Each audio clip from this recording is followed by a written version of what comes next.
Hello everyone, welcome to a new episode of Last Week on Arena. As always, I'm here joined by the janitor. How's it going, janitor? I'm pretty hyped.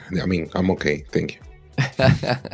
Yeah, we are pretty excited about all the new spoilers from the new set, Ikoria Lair of Behemoths.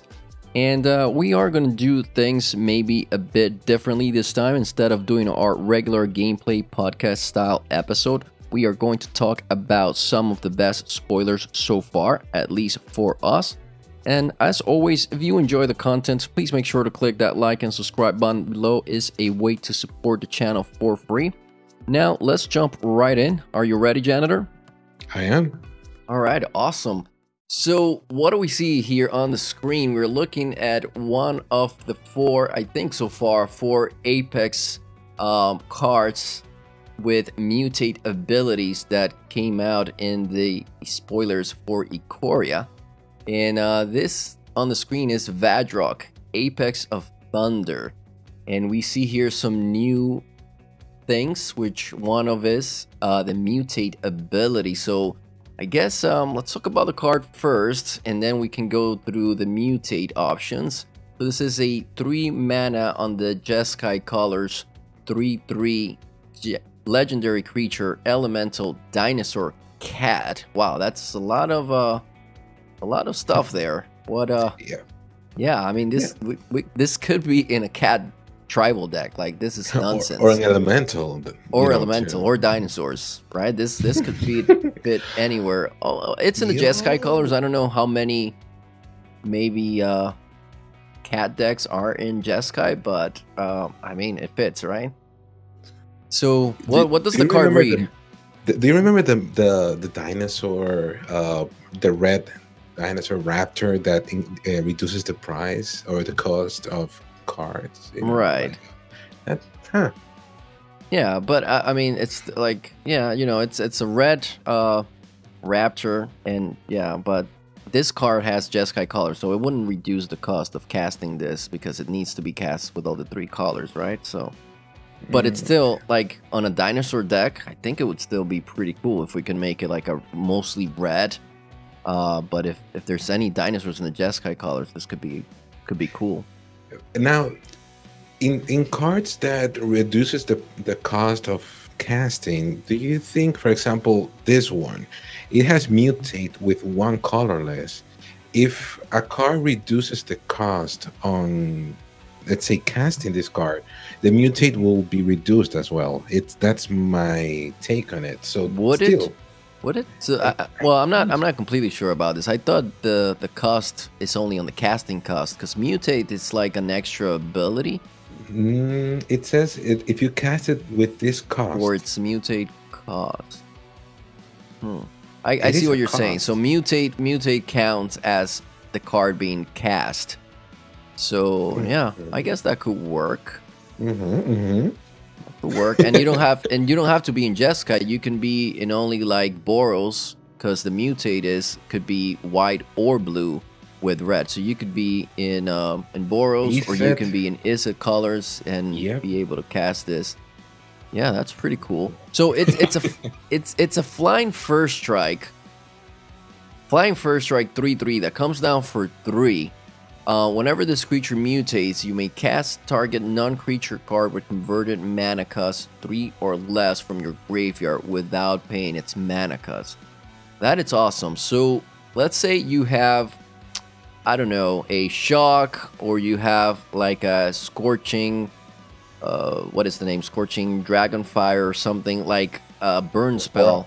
Or a pump spell like Infuriate. Right, or a pump spell in your graveyard. Or maybe a spell that gives haste. So you can play this card for its mutate cost, and then you get to cast that card from your graveyard. Maybe if it has haste, you get to give this mutation creature haste right away, and you don't have to even pay for that. So these Apex are really powerful. Now that you mention haste, this card in particular, it doesn't have a really strong body. It's just a 3/3. I mean, it's good, but it's not great. So if you cast it and mutate it under the other creature, it will already have gone past the summoning sickness. So haste is not necessary. As I mentioned, for example, what about the dinosaur?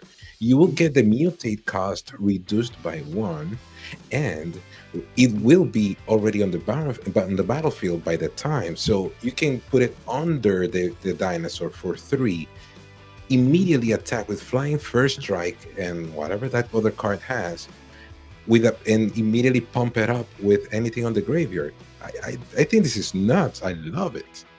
Yep. Yeah, this card is awesome. So let's talk about the mutate, this new thing, right? So in order to talk about mutate, let's go to the next slide. And here we have an example that Janitor brought in today, which is pretty interesting. Janitor, since you were the one who brought this up, tell us about mutate and how this works. Okay, so mutate in general, it means that you cast a mutate card with a keyword mutate, and you can choose to cast it on top or under any creature. Now, whichever creature is on top is going to have what it's the original power and toughness at that point, but we'll keep all the abilities, whether they are keyword or text abilities. They will be added to the creature on the top. For example, as you can see on the screen, there's Paradise Druid, although in this particular case, you will have to go either 3 to 4 colors just to make it work in that sense. But if you do bring Paradise Druid and you mutate Badrock on top of the Paradise Druid, you will have a 3/3 flying first strike that when it mutates, you can cast a 3 mana cost, plus it has hexproof as long as it is untapped, but it can also tap for 1 mana of any color. So it has everything it has to offer, and you're not limited to only one mutation. Let's say you put on something that has vigilance on top of the Paradise Druid, and you also mutate that. So we will have a permanently vigilant, hexproof, flying first strike. So the creature will grow and grow and grow. So it's gonna be nuts. I love it. Yeah, so as you guys can see on the screen, right? Basically, when you mutate, you always usually want to put the bigger power and toughness card on top, right? Because why would you want to have less power and toughness? So you get a new card that looks exactly like this one on the screen on the right side, right? We see the Vadrock on top of the Paradise Druid, and basically you now have this brand new creature that has flying first strike.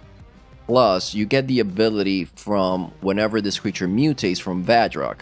And then you also have a hexproof as long as it's untapped and add the 1 mana color. So again, you get this entire new creature with the abilities from the creature on the bottom, but all the abilities also from the creature on the top. So it's pretty cool, pretty cool. All right, so let's move on to the next slide.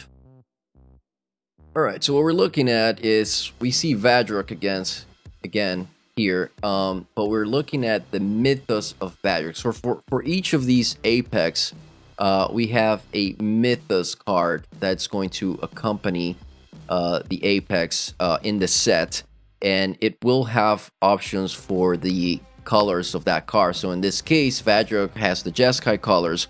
So we see Mythos of Vadrock, which is a red card on its own, but also have the effect of if mana was spent, if this color of mana was spent, which in this case it has white and blue for the Jeskai colors that Vadrock has.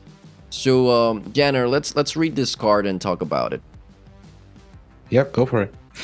All right. So we have Mythos of Vadrock deals 5 damage divided as you choose among any number of target creatures and or planeswalkers. If white and blue was spent to cast this spell until your next turn, those permanents can't attack or block, and their activated abilities can't be activated. What do you think about this card? Well, it's not a wrath per se, but it could win you a game in the proper conditions. You could go with an alpha strike after you use the full price of the Mythos on this deck. However, just by on its own, and it could bring a lot of damage. Is it absolutely awesome? Not really. That's my opinion. Okay, that makes sense. Yeah, I don't think this card is going to be like amazing, other than if you're playing like a Jeskai aggro deck, which could be a thing in the future. I did play one a couple of years ago that I was very fond of, so you could be playing this in that kind of deck. And if you're being the the aggressor here, you want to pay that white and blue color in order to make your opponent not be able to attack or block or activate abilities for the next turn. So that could be really powerful, but mainly in sort of a Jeskai aggro deck. Other than that, I don't think this card is great. I mean, you can deal with some of the creatures from mono red, but you don't really want to play this if you're trying to destroy mono red creatures. You maybe want to have a Storm Wrath, which is much better. So that's my take on it. Yep, I agree. All right, let's move on. All right, guys. Now we see Nathry, Apex of Death in the absent colors. Legendary creature, Cat Nightmare Beast. Pretty cool that we're seeing the cat team here in these Apex. So this could be your legendary commander. This is a Death Touch lifelink. Whenever this creature mutates, return any number of target creature cards with total power 10 or less from your graveyard to the battlefield. And it's a 5/5.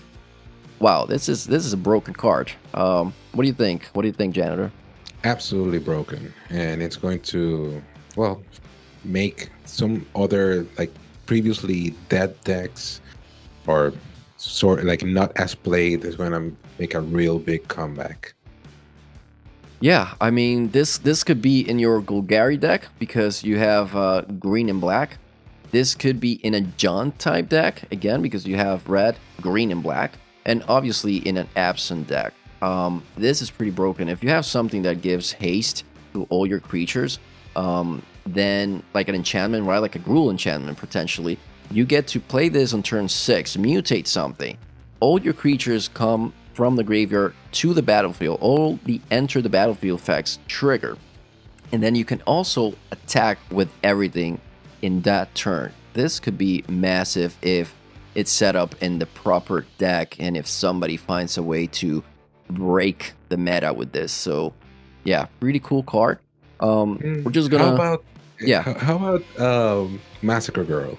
You clean the board including your creatures, and then you next turn you Nathry, bring them all back. Yeah. Yeah, that's crazy, bro. It's broken. It's broken. All right, let's move forward. So here we see the Mythos of Nathry, right? We see the accompanying Mythos card. 3 mana in the black colors, instant spell. Destroy target non-land permanent if it's a creature or if green and white was spent to cast this spell. This is an awesome instant removal spell, right? Right out of the bat, because you get to just, for 3 mana, instant remove a creature. But if you spend the absent colors, you get to remove any non-land permanent from the battlefield. I think this could be like create an amazing absent deck, right?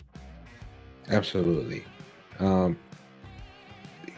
fact also that it destroys in everything at even just as a destroy target creature, if you don't have the colors at the moment, it's still pretty strong as an instant speed spell. Yeah, it's still really strong. So this is one of the best Mythos, I think. Let's move on. So here we see Snap decks, Apex of the Hunt in the Mardu colors. So legendary creature, dinosaur cat, nightmare, of course. So this is another dinosaur cat. It's also a nightmare. So they all sort of have a similar type, right? That's again pretty awesome. Like if you have a deck or a commander deck that includes all cats or dinosaurs or cats and dinosaurs, you get to play all these Apex cards. That's pretty awesome. So Mutate for 5 in the Mardu colors as well. double strike. Whenever this creature mutates, it deals 4 damage to target creature or planeswalker and opponent controls, and you gain 4 life. So yeah, what are your thoughts on this card, Janitor? Oh no, Fires of Invention is gonna come back again. Yeah. Fires of Invention and the Cavalier of Flames with this guy. Oh, okay. Yeah, I mean, you mutate, you give that creature, let's say it's a Cavalier, double strike, or even the Sphinx of Foresight, and then you deal 4 damage to target creature, so you get any blockers with this. You can also get planeswalkers, and on top of that, you gain 4 life. This could be really good. You can play this in your Orzhov deck, just paying, you know, black and white for the mutate. You can have it in your Boros deck as well, just paying red and white. So it's a 3/5 for 4. Yeah, even just as a creature, I think it's pretty cool. But Exactly, and remember that there's a part of the mutate mechanic that it's not very clear, wasn't very clear, but if, let's say hypothetically speaking, you mutate, you cast this card with a mutate cost of, you know, the mutate price, right? And you're casting it on top of, let's say, Cavalier of Flames, but in the stack, the Cavalier of Flames gets either destroyed or bounced to your hand. This spell will not fizzle. It will just come down as a regular creature, and that's it. It's not going to be like a regular adventure that it will just die if it doesn't resolve. It will come down as a 3/5 double strike. Still very broken. That's these mutate cards are pretty broken. Yeah, that's a good point there. Okay. So here we see the Mythos of Snap decks in the white colors, 4 mana sorcery. Each player chooses an artifact, a creature, an enchantment, and a planeswalker from among the non-land permanents they control, then sacrifices the rest. If black and red was spent to cast the spell, you choose the permanents for each player instead. I think we could see a lot of play for this card in standard as well. Again, just in white is quite nice as allowing you to, I don't know, let's say you play this against mono red or even like against banned ramp or something. You get to remove, all these spells and leave your opponent with just the one. If you cast this with the Marduk colors, it's even better because you get to choose what your opponent keeps. So you leave them with the tokens. Yeah, you leave them with some tokens or whatnot. I think, we could see a lot of play from this card. Absolutely. It's also worth noting that if you use Fires of Invention to cast the Mythos, you will only get the white part, not the whole Marduk. You do have to spend the card. You can't cast it from the 0 cost of Fires of Invention. You do have to pay the actual colors for the effect to trigger. The extra effect, the OP one. The E effect. I see. All right, good point as well there. So let's move on. We see Braccos, Apex of Forever in the Sultai colors. Legendary creature, Nightmare Beast Elemental. All right. So here we see a change. This is not a cat. So we saw 3 cats before. This is an elemental instead, which is pretty cool. In the John colors, mutate for 5. Trample, you may cast Braccos Apex of Forever from your graveyard using its mutate ability. So Braccos is broken. Wow. My goodness. Yep, so you can play this in your Sultai, you can play this in your Simic deck, you can play this in your Golgari deck, and this card just keeps coming back. Like, that is a lot of nonsense right there. The one thing we have to, I guess, mutate is a sorcery.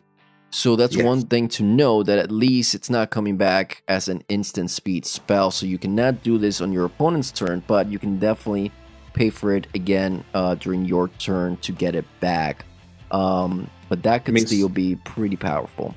Some testing needs to be done, but if you do have, let's say, the ley line of the blue ley line, I don't remember the anticipation, and Right. would you be able to mutate on the opponent's turn? Oh, yeah, that's interesting. That could be a thing. It could be a thing. Yep.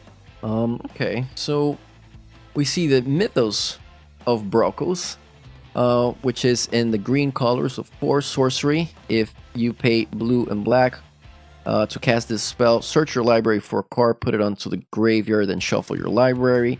Return up to 2 permanent cards from your graveyard to your hand. So I'm not sure how much play we're going to see of this Mythos, but it's quite nice. Definitely if you're playing Sultai, you pay for that. You get to put some good cards in the graveyard, and then you get to put them back into your hand.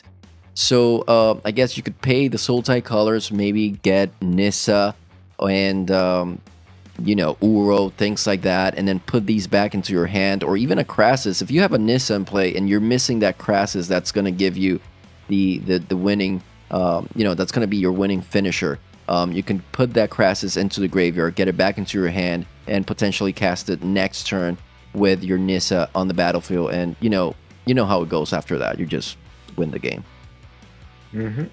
Absolutely. But right. Again, it's not as strong as other Mythos. I think it's okay. Yeah, I think the best Mythos are, yeah, it's the Snapdax Mythos, and maybe, what is the other Mythos? The white one, I guess. I think it's pretty strong, the white one. Yeah, that is the Snapdax, so that one's pretty strong. I think the Jeskai color one, I think, could be good as well. But yeah, all right, let's see what happens in the meta, I guess. Also, there are Mythos missing as of today, Sunday, April the 5th. There are other spoilers, of course, that are coming up. Maybe we'll see the other Mythos. We'll surely gonna see other Mythos coming up in spoilers, and we'll definitely cover them next week. Yep, we'll keep covering these spoilers. Yeah, tell us what you guys think of these cards. As you can see on the bottom here, leave us a comment below. It would be cool to know what you guys think. And remember, Ikoria set releases on April 16 for Magic Arena, also for Magic Online, so keep track on that date. And I guess let's move to one last card for the moment. Let's see what we have here. We have Aluna, Apex of Wishes. So this is another Apex, or maybe the final Apex, I'm not quite sure at the moment.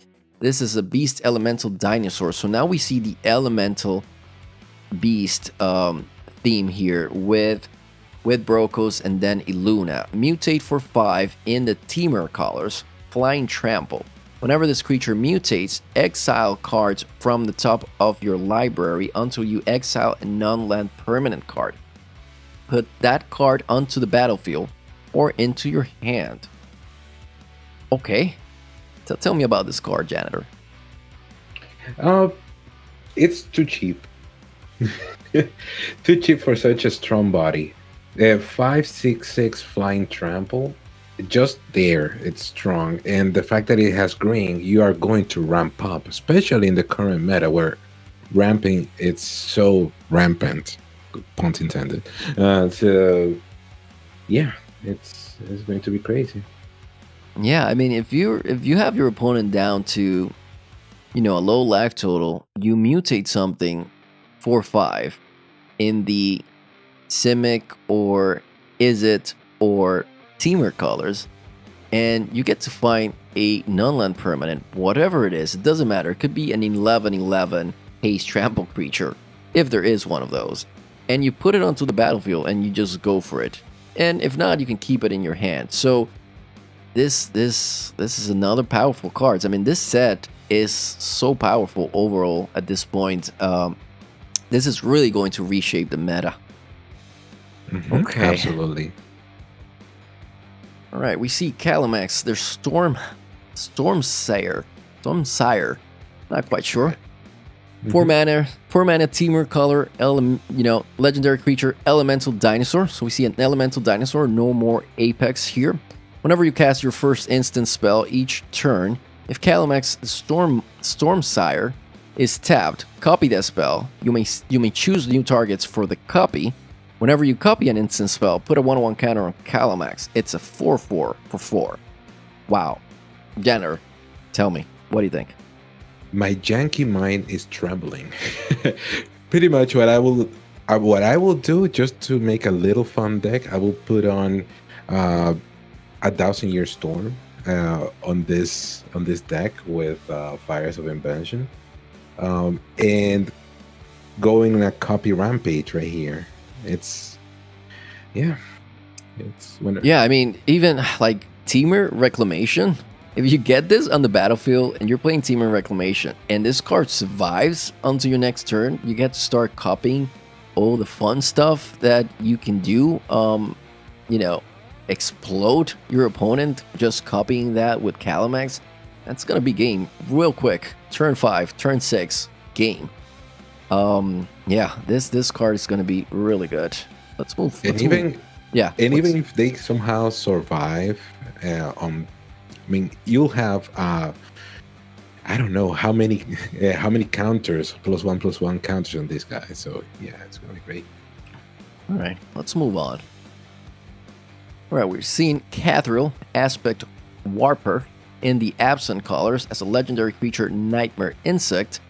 When Kudrow Aspect Warper enters the battlefield, put a flying counter on any creature you control if a creature card in your graveyard has flying. Repeat this process for First Strike, Double Strike, Death Touch, Hexproof, Indestructible, Lifelink, etc. Then put a 1/1 counter on Kudrow for each counter put on a creature this way. So it's following the theme of putting a 1/1 counter as well on the creature as the effect resolves. But then we get this awesome effect that just puts one of these keyword counters on a creature, right? Enters the battlefield, a flying counter on any creature. So I'm not quite sure myself. A 3/3 for 5 is not great. I think the effect is awesome, but to get that effect on turn 5, just getting that one counter on that creature, I don't know if it's going to be enough. It would be maybe better if it was a mutate creature, but just as a regular creature, I don't know. Thoughts?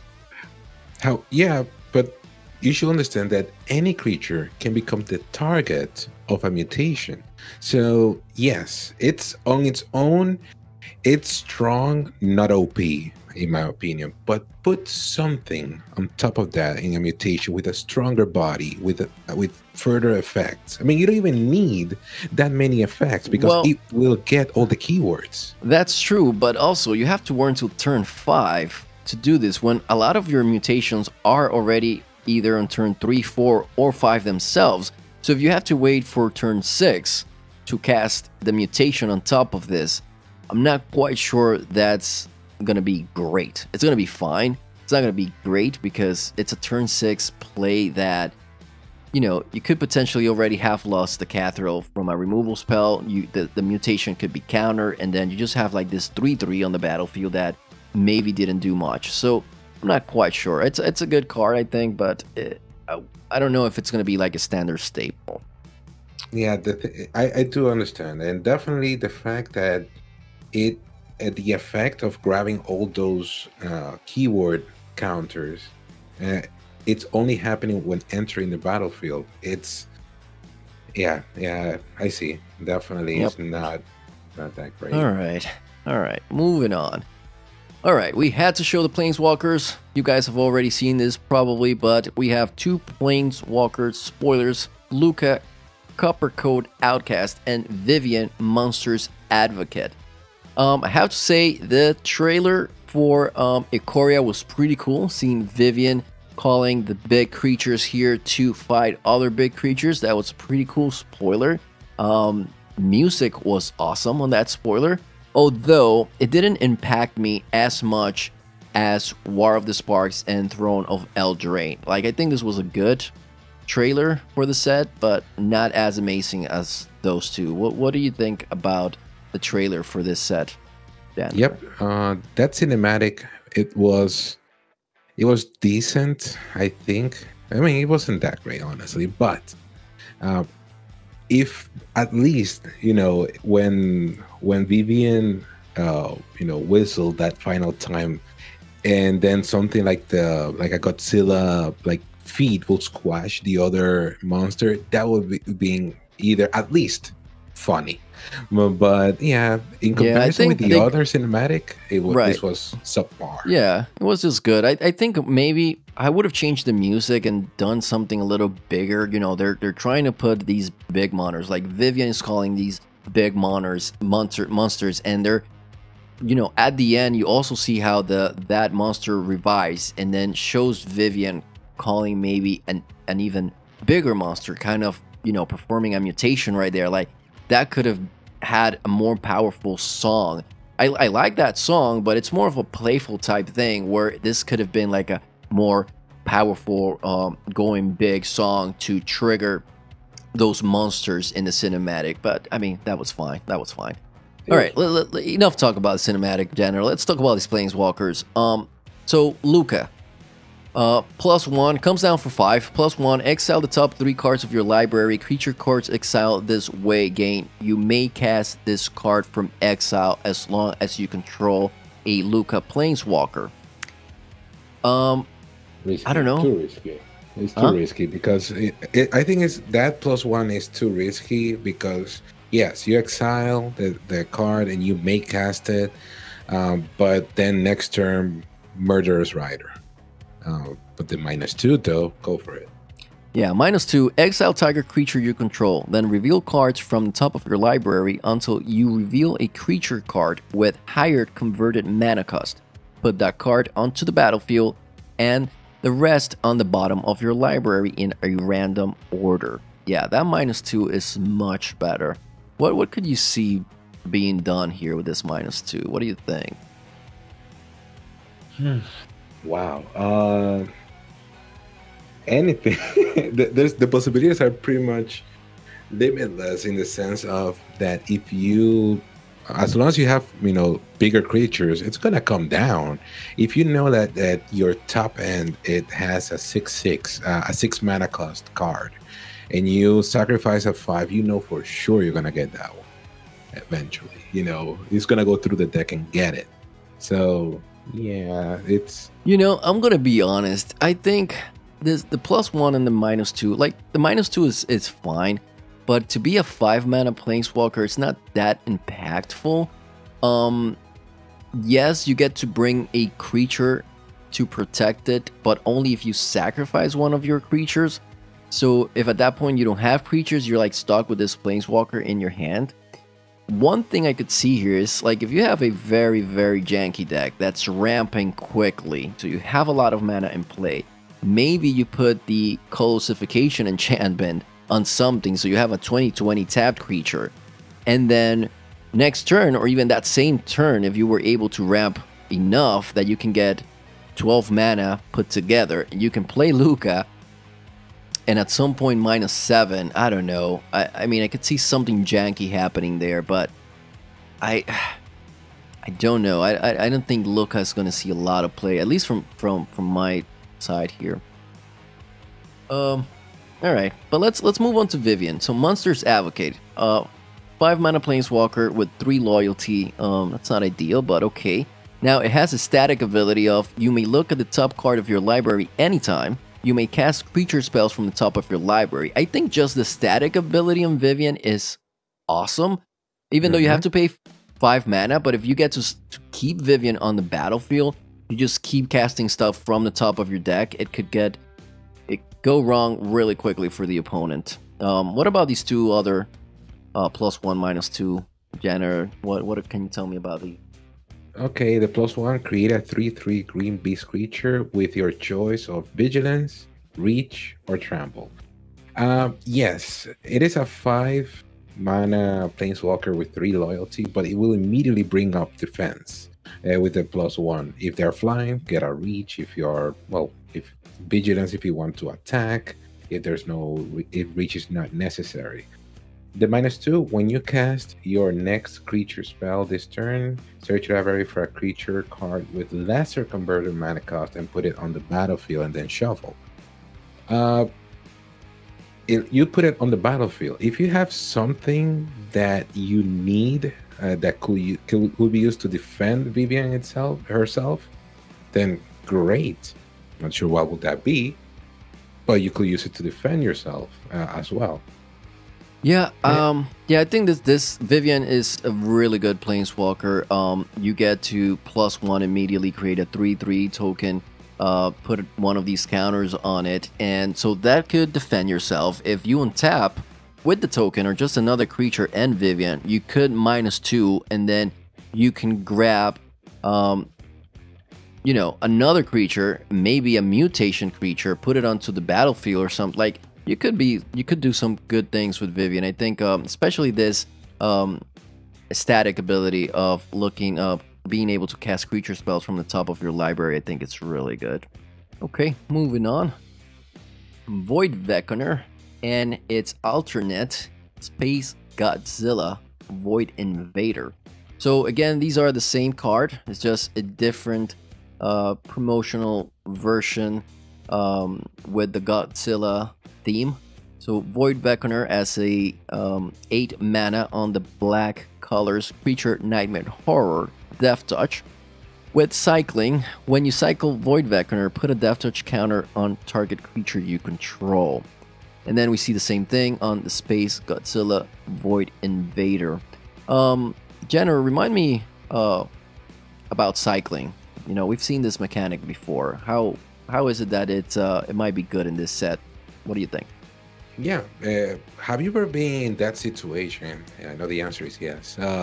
That you have a card in your hand that is pretty much dead because you are pretty much being beat to death with against mono red, and you have this 8 mana card that you can't use right now. So you just discard, and get another, and you'll probably survive next turn because you got exactly what you needed right now. This is the whole power of cycling. Uh, Cycle through your hand with things that you don't need and hopefully get what you actually need.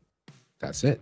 Yeah, I think Void Beckoner, you know, I don't think it's gonna see a lot of play unless you want to play the alternate Space Godzilla for a Godzilla monster type theme. But it's nice that you have a cycling, so you can get rid of this card if you cannot play it at that moment. You probably want to be ramping up if you're going to be playing this card in your deck list. But also you get an effect with the cycle of the card. When you cycle Void Beckoner, put a Death Touch counter on target creature you control, so at least you get a little bit of extra value. So I think this is one of the nice cycling cards that we are probably going to be seeing in the set. Other than that, cool thing to mention is that Space Godzilla Void Invader wasn't the name that was going to be printed on this alternate card, but the name that was going to be used was very similar to the you know, what's going Virus. on. Yeah, the I guess let's say the virus that's going on around the world. So you know, Wizards chose to change this name, but they had already printed some of these cards, so they are going to be seen around the world, most probably in Japan at the beginning, because I think these cards are meant to be printed in Japan first. That said, yeah, they decided to change the name afterwards, so we are going to get mostly the new name Void Invader instead. It's something interesting there for you guys that maybe didn't see the first spoiler they talked in Twitch. Yeah. However, it's not that they intended, this to happen. The beam or the attack from Space Godzilla, it's been there for decades, way before this whole situation happened, and they printed it in tribute to that specific attack. So it's definitely, I know people in the mainstream media will definitely try to use this, oh, they're making fun of it or whatever, but it's not, guys. Just Yep. just Yeah. keep it The chill. name of the card was, you know, was set probably 8 months or a year ago. And then this just happened, so they had to like change it.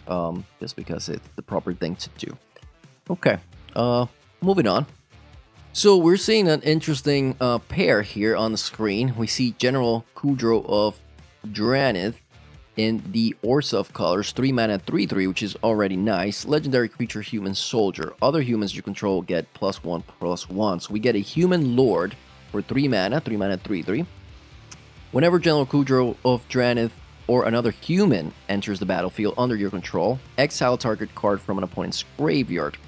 Then pay 2 mana, sacrifice 2 humans, destroy target creature with power 4 or greater. So, I think General Kudrow it's pretty nice. It could be your lord in your human deck. I don't know about the exile cards from a graveyard. It could be relevant for sure if your opponent's casting things from the graveyard, so you might want to exile something like an Uro so that your opponent cannot cast it later on. The other fact of sacrificing 2 humans, it's alright. Like if you have a human deck that has tokens, you could sacrifice 2 tokens and destroy a creature power 4 or greater. So just an extra add-on bonus, I think. I don't think this card is super amazing, but you know, it's a nice lord for humans in the Ursa of colors. And then we see the pairing with General's Enforcer, 2 mana, 2/3. That's a good stat for a human soldier. You know, 2 mana, 2/3 has a good toughness there. Legendary humans you control have Indestructible, so it pairs really well with General Kudrow, giving it Indestructible. And then 4 mana, pay 4, 2 regulars, 1 white, 1 black, exile target card from a graveyard. If it was a creature card, create a 1/1 white human soldier creature token. So, I'm not sure about how good any of these cards are, but pairing them together in a humans deck, I think we could get something really powerful, but we might need to see. We do have some good humans from before. Right, like it's a legendary human that will become indestructible. Yep, so that could be a good pairing as well. But I'm not, I'm not sure. I guess we still have to see what other humans we get in this set, and maybe what other humans we get in the following set, to see if this could be an actual good tribal deck. Any other thoughts you have, Janitor? I'm good. All right, pretty cool. Okay, so we're seeing something new here, guys. Carrucha, the Macro Sage, 5 mana legendary creature dinosaur hippo. It's a companion 5/4 creature. When with a regular effect as well, when Carrucha the Macro Sage enters the battlefield, draw a card for each other permanent you control with converted mana cost 3 or greater. So let's talk about companion first. This specific companion says your starting deck contains only cards with converted mana cost 3 or greater and land cards. So, Janitor, explain companion for us. Okay, companion, it's a mechanic that if you build your deck around completing the requirements, then this card can be played from your sideboard at any time. Well, of course, you can play it paying its regular mana cost. Now, in this case, it says converted mana cost. All the creatures, all the cards except lands, I guess, are mana cost 3 or greater, and then you can use it as a companion, meaning that the whole deck will work around this mechanic. And yes, it's strong. Yes, it's very convenient, and you do have to play around it, but it also gives your opponent information that will be used against you. I mean, in theory, right? And so when this guy enters the battlefield, draw a card for each other permanent you control with converted mana cost 3 or greater. So if you have an empty hand and your field is full of artifacts, enchantments, and everything you have cast already throughout the deck, yes, you have a turn 1 and turn 2 dead turns. You're just gonna put on land pass, and then the game starts. You have a possible bomb, like right up. You're gonna get your hand is gonna be refilled. Everything's gonna be beautiful.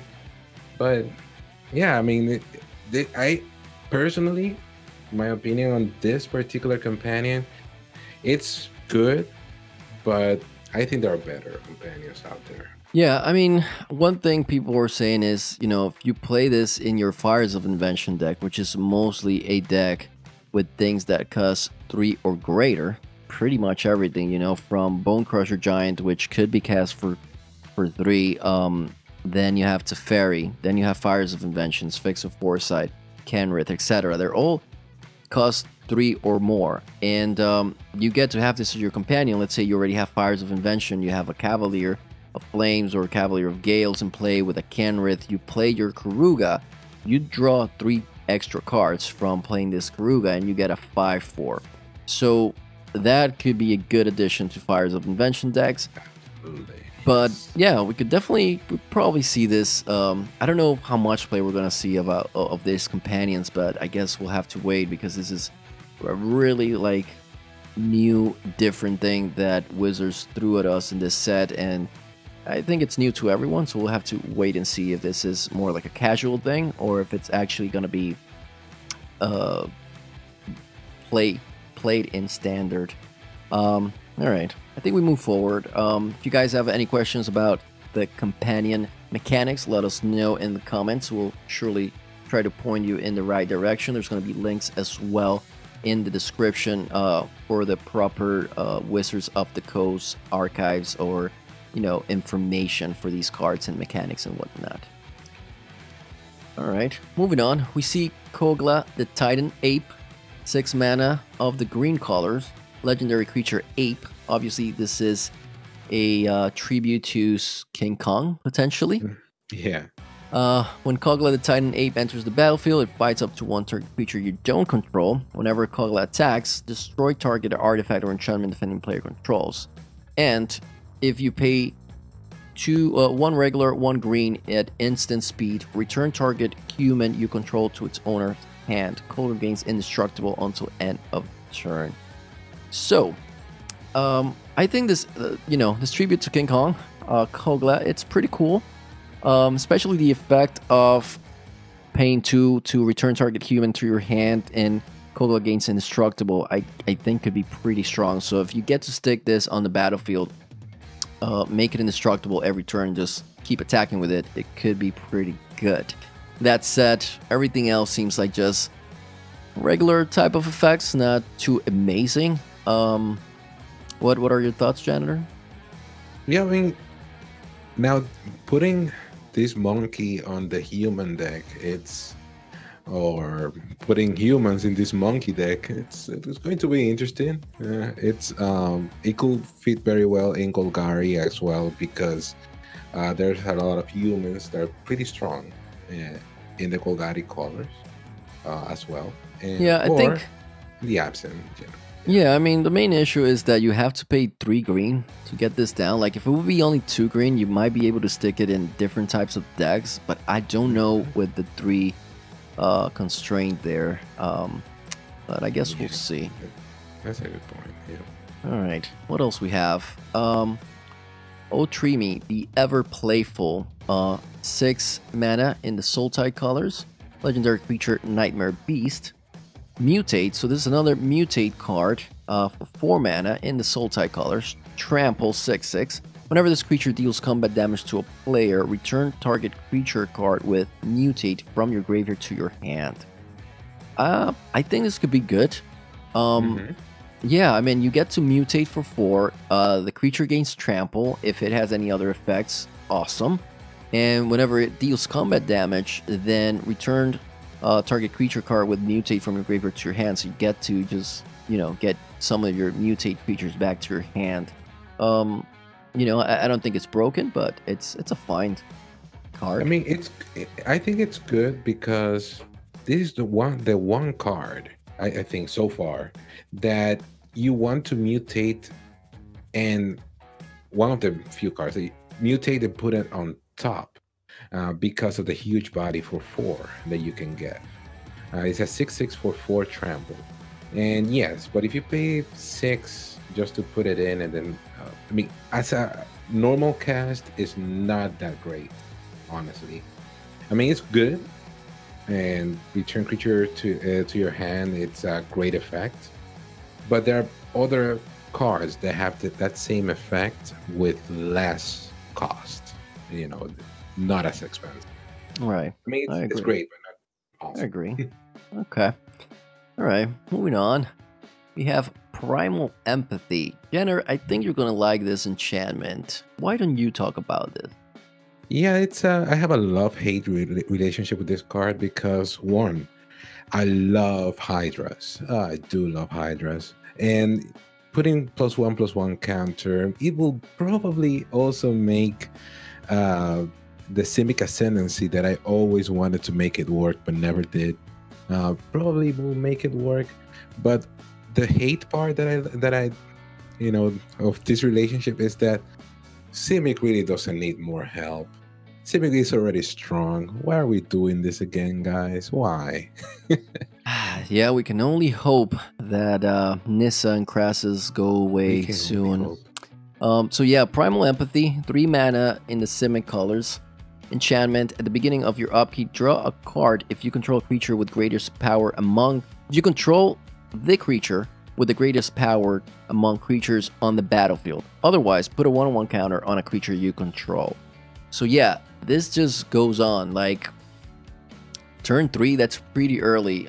It's very likely that, or impossible that you could have the creature with the most power by the next upkeep, so you might be able to draw a card. And if you don't, you put a +1 counter. Like, there's no downside to this card. It's just a really good card.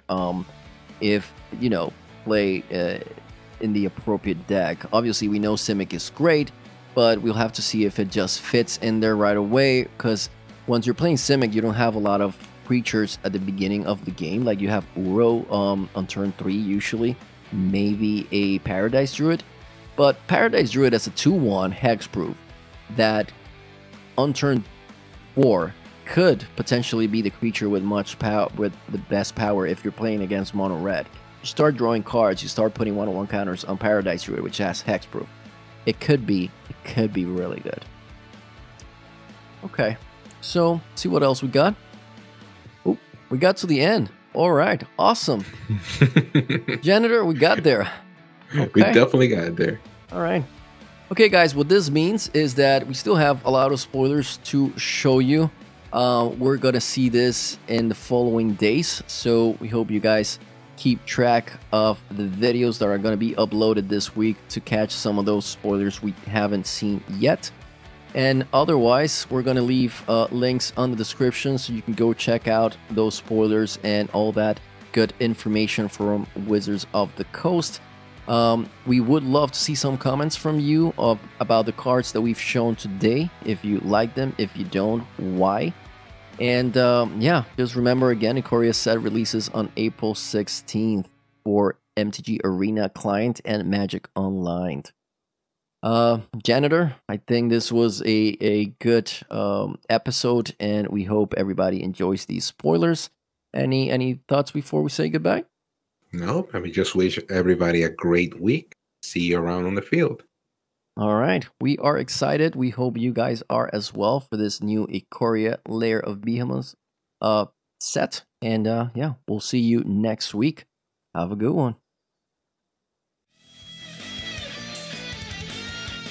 That was all for today. Please make sure to like and subscribe if you enjoyed the video, and click the bell icon if you want to get notified whenever we upload new videos. Have a good one.